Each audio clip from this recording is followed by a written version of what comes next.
আজকে কি এর উপরে ভিডিও হবে না, আজকে এর উপরে ভিডিও হবে না, আজকে ভিডিও হবে রয়্যাল এনফিল্ড ক্লাসিক মডেল, যেটা ক্লাসিক 350। তো আজকে এটার উপর সম্পূর্ণ ভিডিওটা হবে। Hey guys, good morning. So guys, আমি জানি তোমরা আজকে টাইটেল, ট্রেলার আর থাম্বনেল দেখে হয়তো ভিডিওটা দেখছো। তো আজকে যে ভিডিওর টপিক সেটা হচ্ছে রয়্যাল এনফিল্ড। হ্যাঁ, রয়্যাল এনফিল্ড অ্যাকচুয়ালি তোমাদের মধ্যে অনেকেই আমাকে কমেন্ট করছিলে যে তুমি রয়্যাল এনফিল্ড কেন জয়েন করলে না, বা তুমি রয়্যাল এনফিল্ড এর উপরে কেন ভিডিও বানাও না।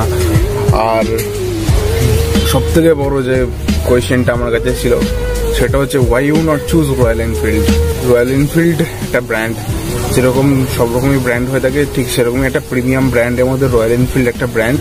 তো রয়্যাল এনফিল্ড আমার পার্সোনাল বলতে গেলে ভালো লাগে, বাট অতটাও ভালো লাগে না। তোমরা যেরকম জানো যে আমি স্পোর্টস ক্যাটাগরি বাইক ভালোবাসি, তো রয়্যাল এনফিল্ড আমার অতটাও ভালো লাগে না। বাট হ্যাঁ, রাস্তায় যদি সব রকম সেগমেন্টের গাড়ি দাঁড়িয়ে থাকে তার মধ্যে যদি একটা রয়্যাল এনফিল্ড দাঁড়িয়ে থাকে, সবার চোখটা কিন্তু সর্বপ্রথম রয়্যাল এনফিল্ডের দিকেই যাবে। ওর মধ্যে একটা ব্যাপার আছে বাস। সো অ্যাকচুয়ালি সবার প্রথমে যে টপিকটা সেটা হচ্ছে রয়্যাল এনফিল্ড আমি কেন জয়েন করলাম না। অ্যাকচুয়ালি রয়্যাল এনফিল্ডের জন্য আমি ইন্টারভিউ দিয়েছিলাম, তো সেখানে আমি সিলেক্টও হয়ে গেছিলাম। বাট সব থেকে বড় কথা হচ্ছে রয়্যাল এনফিল্ডের যে সিস্টেম, তো সেই সিস্টেমটা খুব একটা ভালো ছিল না। এবং ওখানে যে ওনার আমাকে বলছে যে তুমি কি কম্পিউটার জানো, আমিও অ্যাকচুয়ালি কম্পিউটার জানি, বাট পাওয়ার পয়েন্ট এক্সেলের খুব একটা নলেজ নেই এই মুহূর্তে।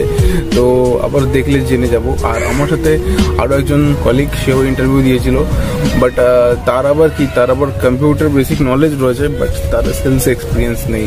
তো উনি মানে যিনি ইন্টারভিউ নিচ্ছিল, তো সে এটাই বলছিল যে তোমাদের দুদিকেই এক্সপিরিয়েন্স থাকতে হবে। হ্যাঁ, আমি মানছি, রাইট, বাট তার মানে এই না যে দুজনকে সব কিছু জানতে হবে। কারণ আমি যতদূর জানি, কারণ আমি অটোমোবাইলে ওয়ার্ক করেছি, আমি যতদূর জানি প্রত্যেকটা ডিপার্টমেন্টের কাজ আলাদা। আর কম্পিউটার বেসিকের জন্য এক ম্যানেজারকে হ্যান্ডেলিং করতে হয়। 2 নম্বর হচ্ছে যে CRM পোস্টে থাকে, কাস্টমার রিলেশন ম্যানেজমেন্ট। ইয়েস, তো আমার মনে হয় না যে সেলসের জন্য আলাদা করে কম্পিউটার জানা উচিত, আর যে কম্পিউটার জানবে তাকে সেলসের বেশি নলেজ রাখা উচিত। তো সিলেকশন তবু হয়ে গেছিলাম, বাট আমার পোস্টিংটা অনেকটা দূরে দিয়েছিল, ডানকুনিতে। তো 5.5 কি 6 সামথিং স্যালারি বলছিল। তো গাইজ কখনোই সেটা পসিবল ছিল না। তাই আমি সেই কারণে আমি রয়্যাল এনফিল্ড আমি চুজ করিনি, আর রয়্যাল এনফিল্ডে আমি যাইও নি। সব থেকে বড় কথা হচ্ছে গাইজ, রয়্যাল এনফিল্ডে মানে বেশ কিছু প্রবলেম আছে যেগুলো মানে বহু মানুষের সাথে হয়ে থাকে। রয়্যাল এনফিল্ডের যে ব্রেকিং ইস্যুটা থাকে, ব্রেকিং ইস্যুটা খুব মেজর প্রবলেম। মানে ম্যাক্সিমাম ক্লাসিক 350 বা 500 এখন সম্ভবত নেই। আর এই গাড়িগুলোতে মানে তোমার এই ব্রেকিং প্রবলেমটা থেকেই যাবে। মানে কিছু মানে 3 থেকে 3,500 কিলোমিটার রাইডের পর তোমার ব্রেক খুব ভালো ধরবে না, তারপরে ব্রেকের যে ডিস্ক প্যাড সেটাও খুব একটা ভালো কাজ করবে না। ইভেন এর যে সাইলেন্সার পাইপটা বেশ কিছুটা অফ রোডিং করার পর হেলতে থাকবে, খুব নড়বে, সাউন্ড হবে। আর সব থেকে বড় কথা হচ্ছে রয়্যাল এনফিল্ডে এত পরিমাণ ভাইব্রেশন তো থামছে না পাইও। তো এই কারণে রয়্যাল এনফিল্ড আমি আরোই চুজ করিনি। আর সব থেকে বড় কথা হচ্ছে গাইস, দেখো আমরা স্পোর্টস ক্যাটাগরির ভালোবাসি, তো আমাদের কাছে পাওয়ারটা ম্যাটার করে।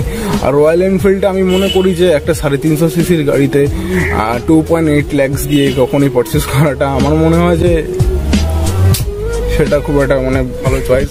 তো এটা আমি আমার পার্সোনাল ওপিনিয়নটা তোমাদেরকে দিচ্ছি, তোমাদের সবারই আলাদা আলাদা চয়েস থাকতেই পারে। যেটা মনে হয় রয়্যাল এনফিল্ডের এখন যে মডেলটা, যেটা মেটিওর, মানে যেটা থান্ডারবার্ডকে অফ করে মেটিওরে লঞ্চ করেছে, তো মডেলটা ভালো, সবই ভালো, বাট এটা তো কিছু ইস্যুজ আসছে, যেরকম ব্রেকিং ইস্যুজ আসছে। মানে আমাকে 2-3 জন বলছিল, আই থিঙ্ক রয়্যাল এনফিল্ডের এই জিনিসগুলো একটু চেঞ্জ করা উচিত। রয়্যাল এনফিল্ডের সব থেকে বড় প্রবলেম সেটা হচ্ছে এর যে ফিউল ইন্ডিকেটার, এটা যে ফিউল ইন্ডিকেটার রয়েছে, কিন্তু ফিউল মিটারটা দেওয়া উচিত ছিল। কারণ ফিউল মিটারটা তোমার যদি ডিজিটালে থাকতো তাহলে সবাই বুঝতে পারতো কত তেল রয়েছে। কারণ 3.5 লিটারের কাছাকাছি এসে গেলেই রয়্যাল এনফিল্ডে তখন এর যে ফিউল ইন্ডিকেটার রয়েছে সেটা বারবার ব্লিঙ্ক করে। অনেক সময় এরকম হয়েছে পুরো ফুল ট্যাঙ্ক তেল ভরার পরেও এরকম করেছে। তো এটা সবসময় অ্যাকুরেট থাকে না, এটার প্রবলেম আসবেই। আর 2 নম্বর ভাইব্রেশন প্রবলেম থাকবেই, এরকম টুকটাক প্রবলেমের জন্য। আর প্রচণ্ড ভাইব্রেশন আর ব্রেকিং ইস্যু তো রয়েছেই। তো এই কারণেই লুকস অনুযায়ী royal Enfield is much better, কারণ এটা অনেক দিন ধরে চলে আসছে। এমনি আদারওয়াইজ ঠিক আছে গাইস, যারা পারচেস করছো করো, বাট আমি আমার পার্সোনাল ওপিনিয়নটা দিলাম। জানি হয়তো প্রত্যেকেই সবার আলাদা আলাদা চয়েস থাকে। তো তোমাদের মধ্যে আমাকে অনেকে কমেন্ট করছিলে রয়্যাল এনফিল্ড নিয়ে একটা ভিডিও বানাতে, তো আমি আজকে এই ভিডিওটা তোমাদের দিলাম। আই থিঙ্ক তোমাদের ভালো লাগবে। আর ভালো লাগে লাইক শেয়ার এন্ড সাবস্ক্রাইব করো। দেখাবো অন্য একটা ভিডিওতে। Stay safe, stay home and signing off T